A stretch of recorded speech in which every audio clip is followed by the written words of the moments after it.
జరిగిన సకల జనుల సంబరాలు మంచిర్యాల ప్రజాపాలన విజయోత్సవాల్లో భాగంగా గురువారం రోజు మంచిర్యాల ఆర్టీసీ డిపో ఆధ్వర్యంలో నిర్వహించిన సకల జనుల సంబరాల్లో పాల్గొన్న మంచిర్యాల శాసనసభ్యులు కొక్కిరాల ప్రేమ్ సాగర్ రావు అనంతరం ఎమ్మెల్యే ప్రేమ్ సాగర్ రావు మాట్లాడుతూ ఎన్నికల మేనిఫెస్టోలో చెప్పినట్లుగా రాష్ట్రంలో కాంగ్రెస్ పార్టీ ప్రభుత్వం వచ్చిన వెంటనే మొట్టమొదటిగా మహాలక్ష్మి పథకం కింద మహిళలకు ఉచిత బస్సు ప్రయాణం పథకం అమలు చేయడం జరిగిందని తెలిపారు.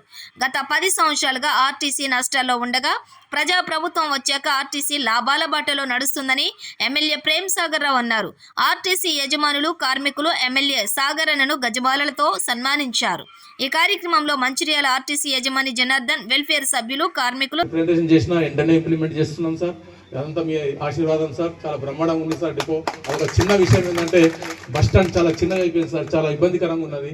దీనికి ఎక్కడన్నా వేరే స్థలం ఎక్కడన్నా చూపించి ఆ బస్ స్టాండ్ వేరే దగ్గర పెడితే ఇంకా చాలా బాగుంటుంది సార్. ఎందుకంటే డిపో డిస్టిక్ హెడ్ క్వార్టర్ అయింది. ఇప్పుడు ఈ బస్ స్టాండ్ అన్నది చాలా టైట్గా అయిపోయింది సార్. కొద్దిగా అదొక్కటి మీరు ఆలోచించాలని చెప్పి ఈ సందర్భంగా మీకు వినియోగించుకుంటున్నాను సార్.